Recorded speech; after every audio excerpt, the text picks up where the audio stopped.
At exactly 7:12 a.m., 3 HOA board members in identical fleece vests, clutching clipboards like prized weapons, marched up to the front of my secluded log cabin, tucked deep in the smoky foothills. Without a word, they slapped a laminated citation onto the pine door like a battle flag, and proudly took a group selfie as if they'd just captured bin Laden himself. The only problem, my cabin wasn't even under their jurisdiction. In fact, it wasn't in their county. My name's Bradley Jenkins. I'm 44, a quiet software engineer who ran from the noise and nonsense of Maplewood Ridge in suburban Oregon to claim a peaceful off-grid life 2 hours away. No Wi-Fi, no HOA breathing down my neck, just a wood-burning stove and a trout creek running past my land. I really believed I'd left the madness of suburban politics far behind when I bought that little slice of mountain paradise. Turns out, I was dead wrong.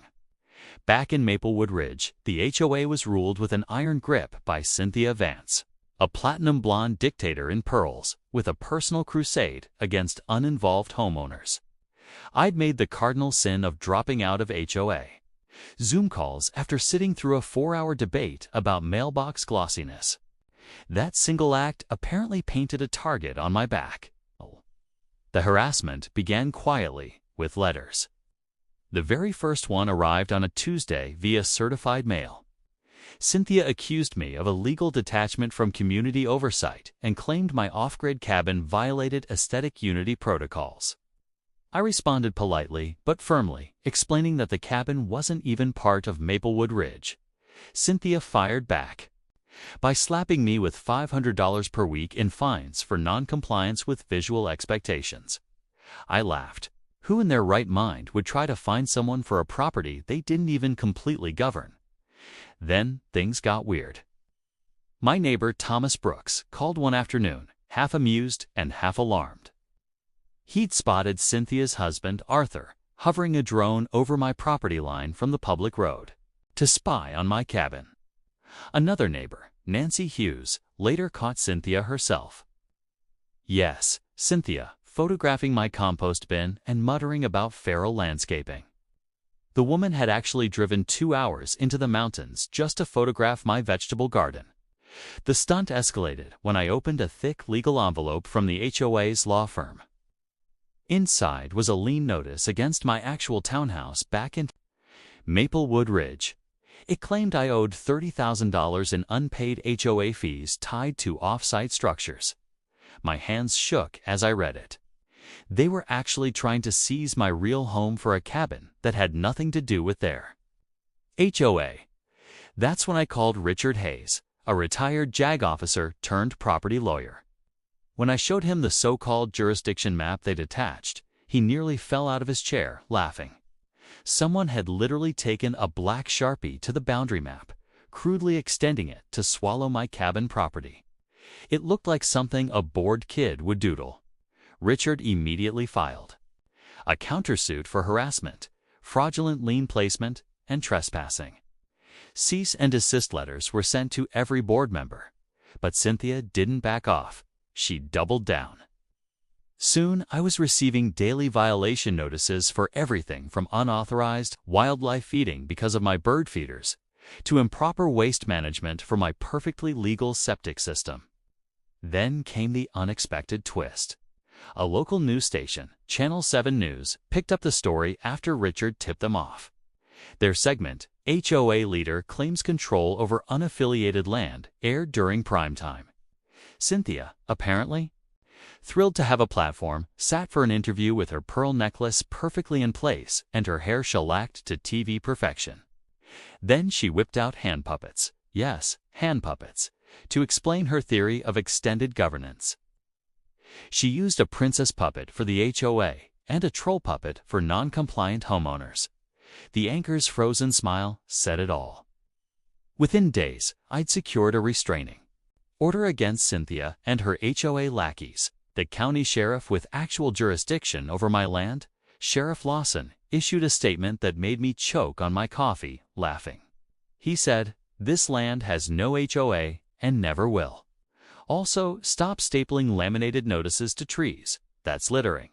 He'd personally caught them during one of their ridiculous reconnaissance missions. Panic spread fast through the HOA board. An emergency meeting was called, led by a sweating Vice President, Michael Brooks. Nancy later forwarded me the meeting minutes. Cynthia, it turned out, had burned through more than $8,000 in HOA funds to hire a private investigator and book herself a week at a lakeside bed and breakfast just to spy on my cabin. The residents were livid. They demanded receipts. They demanded accountability. And they demanded Cynthia's head on a platter. She stood at the podium, clutching it with white knuckles, babbling about protecting the community's values. But Michael dropped the massive bomb. Cynthia had also purchased night vision goggles and a GPS tracker using HOA money. Even her most loyal supporters turned on her. The district attorney stepped in after multiple homeowners filed their complaints. Cynthia was indicted for fraud and misuse of HOA funds. Her mugshot, lip gloss, flawless, hair, a total disaster, was splashed across every local outlet. One newspaper headline said it best: HOA president goes rogue. During the trial, Richard presented a giant blow-up of the Sharpie altered jurisdiction map as exhibit. The entire courtroom broke into laughter when he pointed to the pirate-style X. Cynthia had drawn over my cabin like it was buried treasure. The judge had to call for order 3 separate times. The prosecutor, Evelyn Carter, was relentless. She unveiled evidence that Cynthia had formed a secret Facebook group called Maplewood Enforcement Squad, recruiting 43 volunteers to take turns driving out to the mountains to photograph my property. Cynthia's obsession went much further than anyone imagined. She'd even set up a point system for her Maplewood Enforcement Squad, rewarding members for every so-called violation they documented. 10 points earned them a Starbucks gift card, paid for with HOA funds. One of the most devastating pieces of evidence came straight from Cynthia herself. She'd accidentally live-streamed a nighttime raid on my property. At exactly 2 a.m., she crept onto my land armed with a measuring tape and a clipboard. In the video, her voice was a breathy whisper as she told Arthur they needed to measure the spacing between my garden gnomes to file it under expanded jurisdiction violations. She even had pre-printed citation forms ready to go. The prosecution called a long list of witnesses.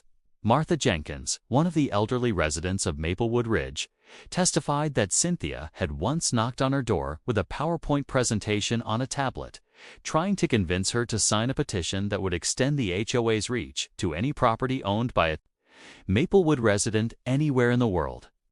The slideshow had animated transitions and elevator music like it was a corporate merger pitch. Then came Robert Collins, a landscaping contractor. He revealed Cynthia had tried to hire his company to secretly transplant non-compliant plants onto my cabin property so she could fine me for them later. When he refused, she offered to pay him under the table, calling it a community beautification grant. He still had the text messages, proof she'd offered him $2,000 to sneak purple petunias into my vegetable garden in the dead of night. When Cynthia finally took the stand, she wore a navy blue power suit and her signature pearl necklace. Trying to look like a martyr for community standards, but under questioning, her defense fell apart fast. She rambled about protecting property values and aesthetic integrity. When the prosecutor asked how a cabin 2 hours away could possibly affect Maplewood Ridge's home values, she launched into a wild speech about aesthetic contamination and the broken windows theory. The judge actually rubbed his temples in visible pain. Cross-examination revealed even more. Cynthia admitted she'd never visited anyone else's vacation property. When asked why she targeted me specifically, she coolly stated it was because I'd skipped the HOA potluck 3 years in a row and never participated in the bake sale fundraiser. She called repeated absence from potlucks a red flag for community detachment disorder, a term she had completely invented. The prosecutor then dropped a bombshell. Cynthia had spent $12,000 of her own money hiring private investigators after the first 2 firms refused to touch anything outside HOA jurisdiction. The third one just took her money and handed her Google Earth screenshots. The evidence only got worse. Along with the fraudulent lien and the financial records, they uncovered emails in which Cynthia discussed hiring actors to pose as code enforcement officers, complete with fake violation notices and made-up ordinance numbers. She had even filed false reports to the county health department, trying to get my cabin condemned. Perhaps the strangest exhibit of all was a thick, color-coded binder she'd labeled Project Rustic Compliance. Inside were hand-drawn maps and detailed plans to annex not only my cabin, but 17 other vacation homes owned by Maplewood residents. She drafted all the enforcement schedules, designed special off-grid violation forms, and, on page 47, she'd drawn a crayon map of something she called the Greater Maplewood Empire, complete with little red flags marking properties across 3 states.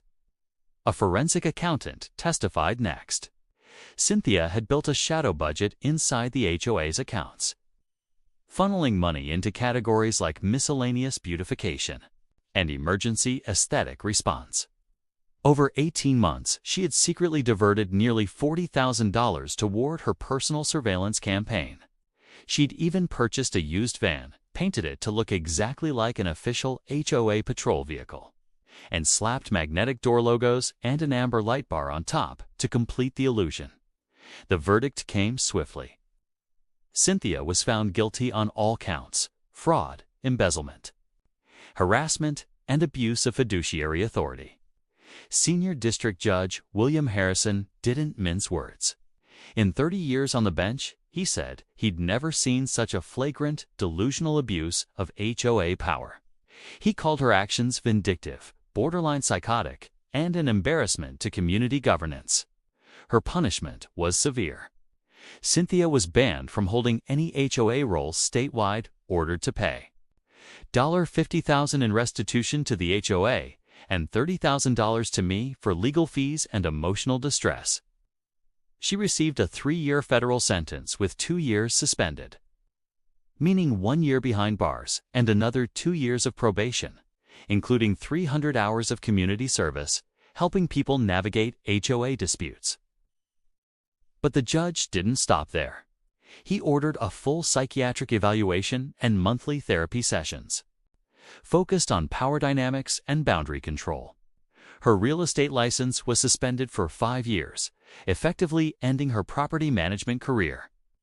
And she was prohibited from living in any kind of HOA community for 10 years after release. The courtroom was dead silent as the sentence was read.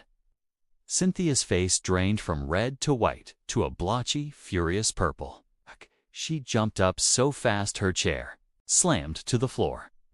"This is a conspiracy against dedicated community leaders," she screamed. "You don't understand the importance of aesthetic continuity."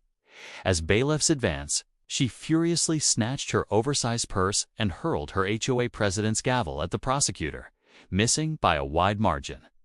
2 officers escorted her out as she shrieked about uniform mailbox heights and crumbling community values. Her final words before the courtroom doors slammed shut echoed through the chamber.